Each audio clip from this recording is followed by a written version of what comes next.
กินข้าวกันเนาะลาบปลาเพียวิธีการมันเสร็จในเบอร์เกอร์กินสูตรสไตล์บาวซินเฮดิเคียนเล่าแต่พันหมักพริกหมักเขือหมักแดงใส่สไตล์บาวซินเฮดิเคียนใบมะฮะเสร็จแล้วกระเทียมโอ้ผมสุดที่น้องเลยเกลือใส่แล้วก็ข้าวผัดสลัด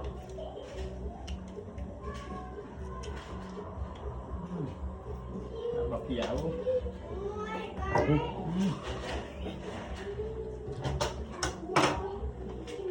เอาเนาะเอาเนาะ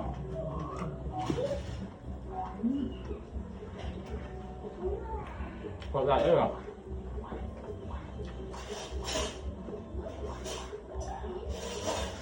นะพร้อมกัน